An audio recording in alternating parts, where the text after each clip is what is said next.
this box blade. It is a 48 inch. It's got these 4 tines in it. They're pretty beefy tines.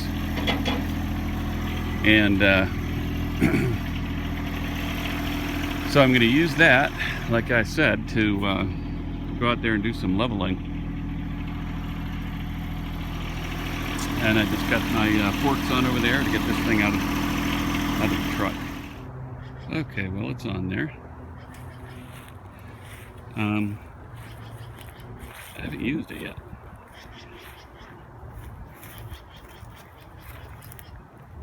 It's got a great big box. I can't remember how big it is, but it's got a blade. Oops, it's got a blade on the inside, and a blade on the outside.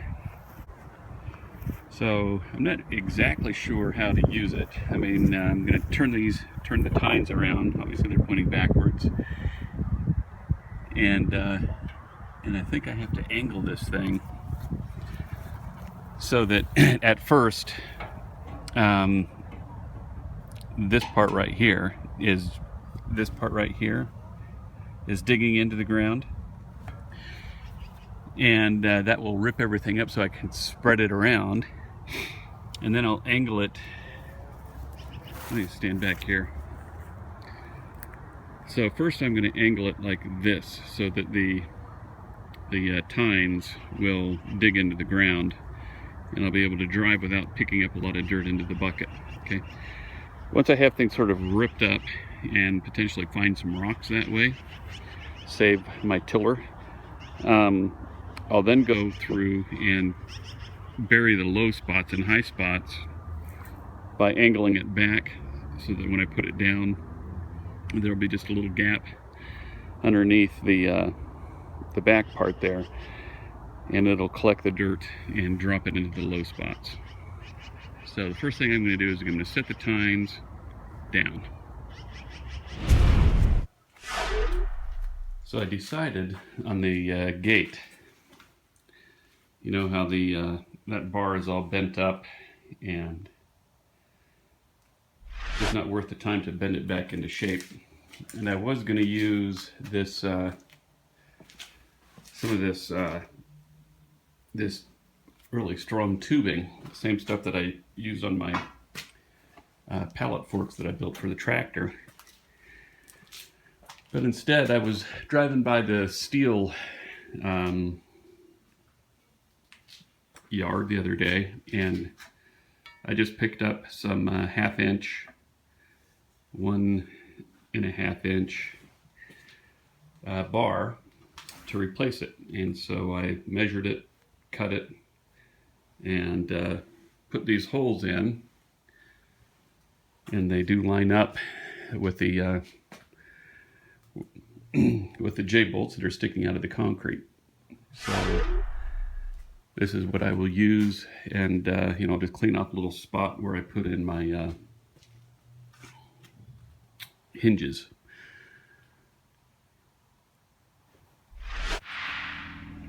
Good news, I found my tripod. It wasn't out here where I thought at all. It was inside my other lawnmower, and I could have sworn I checked it. Anyway, this is just a little sighting level, so you can look through it, and ooh, look, you can kind of see through it here. Let me see if I can do this.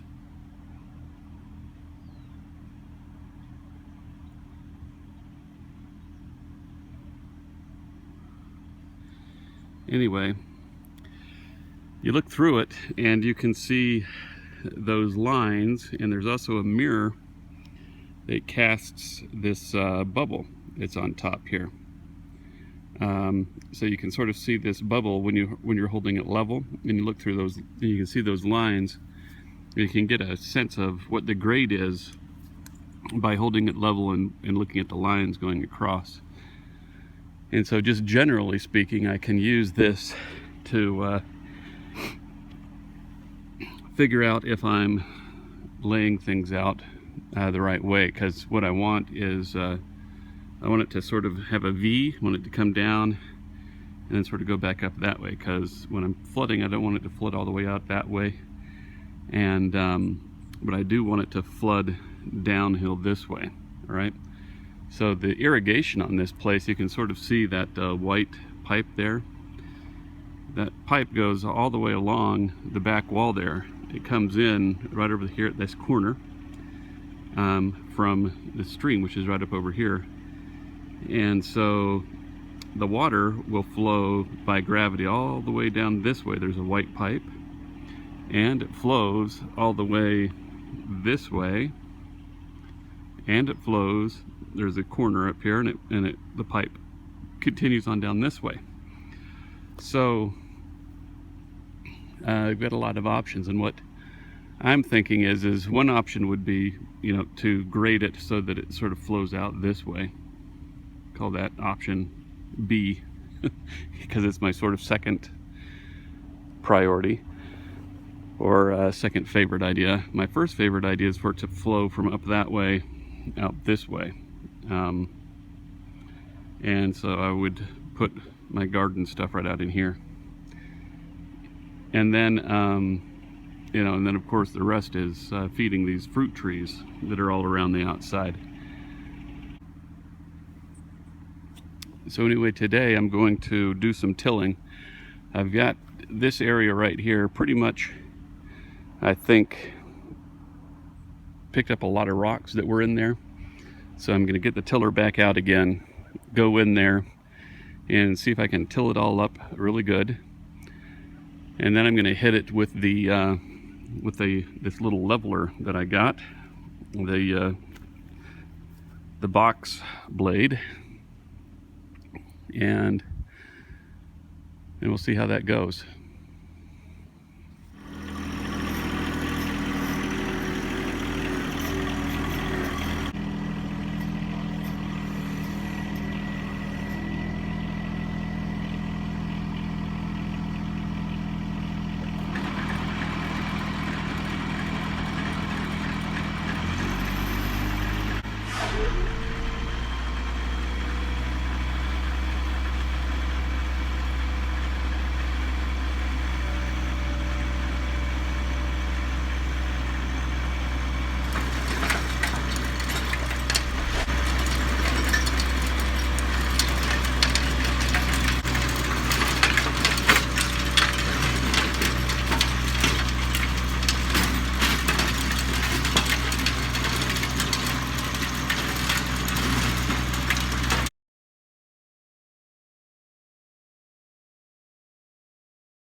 Well, this is my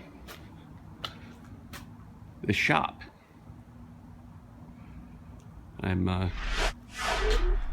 don't know if you remember how the roof used to look, but this is how it looks now. I'm gonna put a new roof on it with new trusses and everything. The old roof with sagging, and I'm gonna put on the new roof is gonna be a room in the attic kind of design. And these walls, though, they need some serious work. When this was built, they didn't put concrete down in it or rebar, and so it's like a 50-year-old building.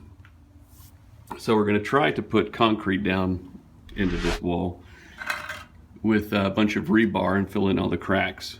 And if that doesn't work, in order to make it solid, I'll just take everything down to like the last course and frame it with 2x8s.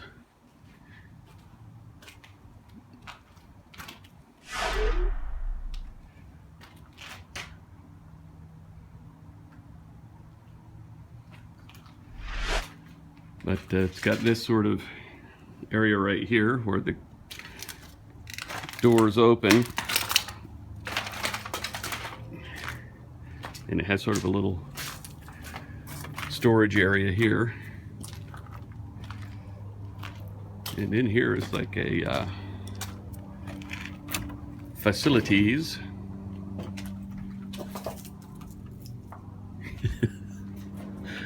I don't know if I'll keep that in there or not. And it's got tons of power. I think it's got 200 amps.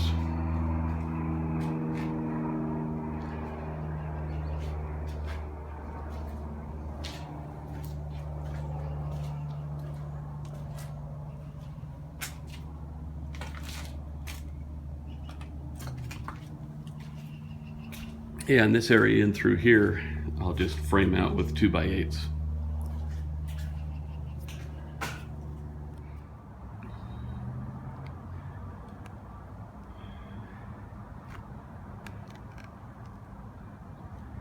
Construction.